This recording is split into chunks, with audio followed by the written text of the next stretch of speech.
오늘은 특별한 축구 이야기를 여러분과 나누고자 합니다. 바로 프랑스 축구의 마법사 지올라에 대한 이야기인데요. 지올라는 프랑스 축구계에서 빼놓을 수 없는 인물로 토트넘과 파리 생제르맹에서 뛰었던 뛰어난 선수였죠. 그의 축구 인생은 프랑스 남부의 가생에서 시작되어 1980년 13세의 나이에 생트 막심 유소년 클럽에서 첫 발을 내딛었습니다. 1985년 18세의 나이로 스포르팅 툴롱 바르에 입단하면서 본격적인 축구 선수 생활을 시작했는데요. 그의 데뷔는 프랑스 축구계에 새로운 바람을 일으켰습니다. 지올라는 레프트 윙어로서 2시즌 동안 60경기에서 8골을 기록하며 화려하고 우아한 플레이로 많은 팬들의 사랑을 받았습니다.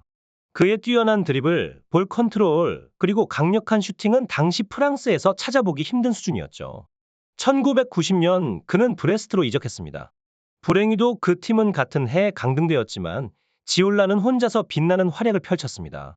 그 후 1991년 파리 생제르맹에서 활약하며 팀의 3대2 승리를 이끌었고, 이를 계기로 프랑스 국가대표팀의 주목을 받게 되었습니다.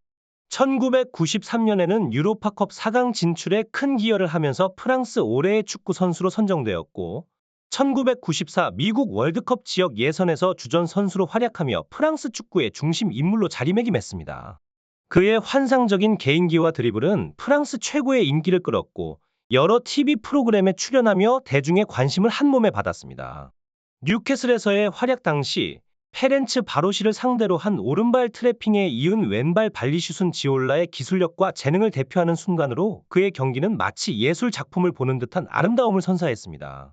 1999년 리즈 유나이티드와의 FA컵 경기에서는 그의 왼발 중거리 슛이 골대를 2번 맞춘 후 오른발로 마침내 득점을 성공시키는 장면은 축구 팬들에게 잊을 수 없는 순간으로 남아 있습니다. 그의 드리블과 돌파 능력은 상대방 수비수들을 혼란스럽게 만들며 경기장에서 그의 존재감을 뚜렷하게 드러냈습니다. 상대의 풀백을 앞에 두고 공을 드리블하며 상대의 태클을 유도하는 지올라의 스타일은 지금도 많은 이들에게 회자되고 있습니다. 이러한 지올라가 이강인 선수에 대한 극찬을 한 사실은 축구계에 큰 주목을 받았습니다. 지올라는 이강인의 왼발 기술이 리오넬 메시와 유사하다고 언급하며 그의 재능을 인정했습니다. 메시가 바르셀로나에서 보여준 움직임과 몸짓을 이강인의 경기에서 찾아볼 수 있다고 언급하며 이강인의 미래 발전을 기대한다는 말을 남겼습니다. 스페인의 유명한 축구 매체인 아스는 이강인이 싱가포르를 상대로 한 A매치에서 보여준 날카로운 패스와 조규성의 득점으로 이어진 어시스트를 칭찬하며 한국 대표팀에 큰 힘을 실었다고 평가했습니다. 이강인의 뛰어난 스타일과 능력은 팀에 새로운 에너지를 불어넣으며 그의 재능이 더욱 빛날 수 있는 무대가 될 것으로 기대됩니다. 이강인의 미래는 밝으며 그의 경기는 계속해서 팬들과 축구계 전체를 놀라게 할 것입니다. 이강인 선수의 PSG ES 리그앙 데뷔는 축구계의 새로운 장을 열었습니다. 특히 리그앙은 메시가 남긴 커다란 공백을 어떻게 채울지가 큰 관심사였는데, 이강인은 그 공간을 채우는 데 있어서 자신만의 방식으로 즐거움을 찾았습니다. 이강인은 PSG ES에서의 데뷔로 대한민국 선수로서 새로운 이정표를 세웠고, 그의 성과에 대한 만족감은 메시와 비교되며 높은 평가를 받았습니다. 프랑스 축구계의 높은 자부심 속에서 동양인 선수가 테크니션으로 극찬을 받는 것은 매우 이례적인 일입니다. 아트사커의 본고장에서 아트사커의 창시자에게 받은 엄청난 칭찬은 이강인에게 큰 영예로 여겨집니다. 뿐만 아니라 이강인은 팬들이 선정한 파리 생제르맹의 최고 영입 중 하나로 꼽히며 더욱 화제가 되고 있습니다. 르템 스포츠에 따르면 PSG는 지난 여름 이적 시장에서 혁명을 일으켰습니다. 리오넬 메시, 네이마르, 마르코 베라티, 세르히오 라모스 등의 수많은 스타들과의 결별을 선택하고 총 11명의 선수를 영입했습니다. 이들 중 대부분은 20대 선수이며 특히 23세 이하의 젊은 선수들을 대거 영입했습니다. 30세 이상의 선수들을 6명이나 내보내며 팀 구조의 전환을 꾀했습니다. PSG는 이강인을 비롯해 22세의 곤살로 하무스, 아르나우 테나스, 마누엘 우가르테 등 잠재력이 높은 젊은 선수들을 영입했습니다. 팀 시스템은 네이마르와 리오넬 메시가 아닌 킬리안 음바페 위주로 재편되고 있으며, 이는 PSG가 유럽 정상을 노리기 위한 전략적인 움직임으로 해석됩니다. 가성비 측면에서도 이러한 변화는 긍정적인 효과를 가져왔습니다. 매체의 팬 투표에서 최고의 영입으로 뽑힌 선수는 루카스 에르난데스였습니다. 그는 검증된 최고 레벨의 선수로 PSG의 혁신적인 변화 속에서도 그의 영입은 최고로 평가받고 있습니다.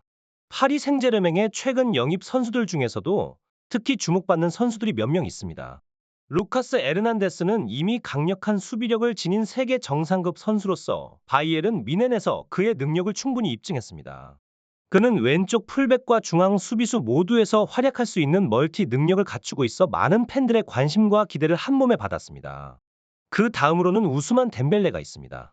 덴벨레는 강력한 스피드와 드리블 능력을 자랑하는 선수로 이미 많은 팬들에게 알려져 있습니다.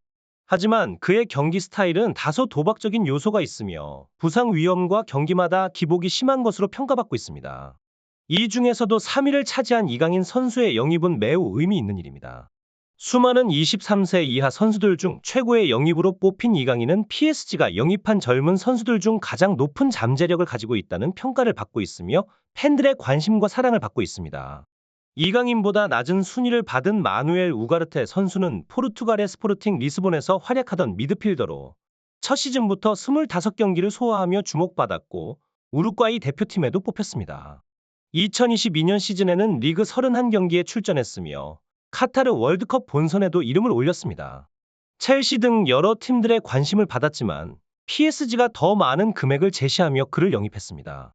우가르테의 이적료는 6천만 유로, 약 854억 원으로 일각에서는 과도한 지출이라는 의견도 있었습니다. 또한 PSG는 정통 공격수에 대한 갈망을 해소하기 위해 하우스를 임대했으며 최근에는 완전 이적시켰습니다. 벤피카로부터 이적한 하우스에 대한 이적료는 최대 8천만 유로, 약 1132억 원으로 알려져 있습니다. 이러한 PSG의 전략적인 움직임은 팀의 전력 강화는 물론 장기적인 성공을 위한 포석으로 해석됩니다. PSG의 영입 전략은 높은 이적료를 지불하는 대신 팀의 미래를 위한 장기적인 투자로 보여집니다. 특히 하무스의 이적료는 기본 6,500만 유로, 약 920억 원의 추가 옵션으로 1,500만 유로, 약 212억 원이 더해지는 구조로 되어 있습니다. 이는 트랜스퍼마르크트에 따르면 PSG 역대 이적료 순위에서 5위에 해당하며 옵션이 실행될 경우 역대 4위까지 오르게 됩니다. 이러한 천문학적인 액수를 투자한 두 선수와 비교할 때 이강인이 팬들로부터 받는 사랑과 관심, 그리고 그의 잠재력을 인정받는 것은 매우 주목할 만한 결과입니다. 심지어 이강인은 올 시즌 PSG 적응에 여러 변수가 있었음에도 불구하고 시즌 전 부상에도 불구하고 시즌 개막부터 주전으로 활약했습니다. 아시안게임에 출전하여 병역 혜택을 받은 것도 그의 첫 시즌의 중요한 부분이었습니다. 특히 그의 존재감은 남달랐습니다.